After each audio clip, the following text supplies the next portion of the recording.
रोहित शेट्टी याच्या घरावरती झालेल्या गोळीबाराची घटना ताजी असताना रणवीर सिंग आणि दीपिका पदुकोण या दोघांना सुद्धा धमकी मिळाल्याची, व्हॉट्सअपद्वारे धमकी मिळाल्याचं कळतंय। विनीत माझा सहकारी आणि त्याचबरोबर आपल्या अनेक बुलेटिनचा प्रोड्युसर माझ्यासोबत आहे।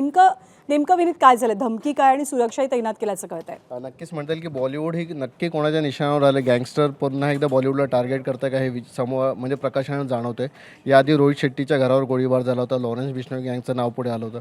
त्याच्यात आता पुन्हा एकदा रणवीर सिंग याला व्हॉइस नोट पाठवून धमकी देण्यात आली आणि कोट्यवधीची खंडणी मागण्यात आली। रणवीरने मुंबई पोलिसात तक्रार नोंदवली, त्याच्या घरी वरळीतल्या घरावर सुरक्षाही वाढवण्यात आली। पण हे प्रकरण खरंच खूप गंभीर आहे, कारण की यात बिश्नोई गँगचं नाव प्रामुख्याने मोठ्या प्रमाणात येते।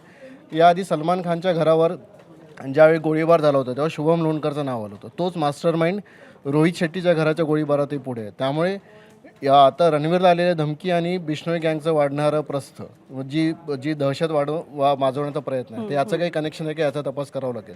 धन्यवाद विनीत या सगळ्या माहितीबद्दल। आणि या दोघांच्या घराबाहेर वरळीमध्ये या दोघांचं जे घर आहे त्या घराबाहेर सुरक्षाही तैनात केल्याची माहिती मिळते आहे। एबीपी माझा, उघडा डोळे बघा नीट।